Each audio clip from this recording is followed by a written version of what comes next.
Hi friends, உங்கள் எல்லாருக்கும் ரொம்ப பிடிச்ச மாதிரி என்னோட ஃப்ரைடே மினி விளாக் பார்க்கலாமா?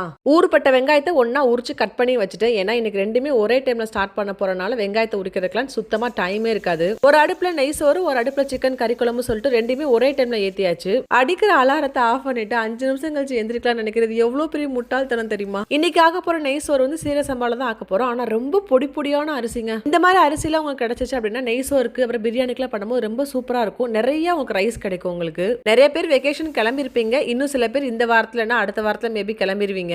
போறவங்க எல்லாரும் நல்லபடியா போயிட்டு வாங்க. போகாதவங்க இன்னும் பர்ச்சேஸ் பண்ணாதவங்க இன்னைக்கு மதியம் நைவ் சூக்குடைய விளாக் வருது, கண்டிப்பா மிஸ் பண்ணாம பாருங்க. ரொம்ப சூப்பரான இன்ஃபர்மேட்டிவான நிறைய விஷயங்கள் அதில் நான் ஷேர் பண்ணிருக்கேன். என்னோட ஃபேமிலி பொறுத்த வரைக்கும் நெய் சோறு கறி குழம்புன்றது ஆல்வேஸ் ஃபேவரேட் தாங்க. ஓரிரு வாரங்கள் வேற சாப்பாடு செய்யலாம்னு சொல்லிட்டு வேற ஸ்டேட்டுக்கு இப்படி ஜம்ப் பண்ணிட்டு வந்துட்டீங்க அப்படின்னா எப்பமா நீங்க நெய் சோறு செய்வீங்கன்னு கேட்பாங்க என்னோட கிட்ஸ் எல்லாம். இதே மாதிரி உங்களோட ஊர்ல இல்லைன்னா உங்களோட வீட்டுல அடிக்கடி செய்யற சாப்பாடு எதுன்றது பேரை மென்ஷன் பண்ணுங்க. இன்னைக்கு நான் அரிசி அளந்த ரைஸ் கப் இருக்கு இல்லையா, அதுல வந்து 1 கிலோவும் 1 டம்ளரும் தான் நான் போட்டிருக்கேன். ஆனால் சட்டி நிறைய சாப்பாடு கிடைச்சிச்சுங்க. அவ்வளோ சூப்பரான ரைஸ். நேற்று நான் லூலுக்கு நான் பர்ச்சேஸ் பண்ண போயிருக்கோம். ஃப்ரெஷ்ஷான காடையும் கிடைச்சிருந்துச்சு. காடையோட ரெசிபி தனியாக நான் உங்களுக்கு போஸ்ட் பண்ணுறேன். இன்னைக்கு நான் நெய் சோறு கொஞ்சம் நல்லா மேட்ச் ஆகிற மாதிரி காடை பெப்பர் மசாலா தான் பண்ணியிருந்தேன். ரொம்ப சூப்பராக வந்துருந்துச்சு. இவ்வளோ பெரிய வீடியோட அந்த ரெசிபியை கொடுத்தா கண்டிப்பாக நீங்கள் மிஸ் பண்ணிடுவீங்க. தனி ரெசிபியாக வீடியோவே நான் போடுறேன் உங்களுக்கு. சமைச்ச எல்லாத்தையுமே ஹஸ்பண்டுக்கு பேக் பண்ணி கொடுத்தாச்சு. மல்லித்தலை சட்னி மட்டும் அதுக்கப்புறம் தான் நான் செஞ்சிருந்தேன். இவ்வளோ வேலை செஞ்சதுக்கு அப்புறமே எதுவுமே சமைக்காத மாதிரி கிச்சனை ஃபுல்லாக க்ளீன் பண்ணி வச்சா மட்டும்தான் அது நீட்டாக இருக்கும்பா. இன்னைக்கு எங்க வீட்டு சாப்பாடு என்னன்னு பார்க்கலாமா? சூப்பரான நெய் சோறு, உருளைக்கிழங்குலாம் போட்ட சிக்கன் குழம்பு,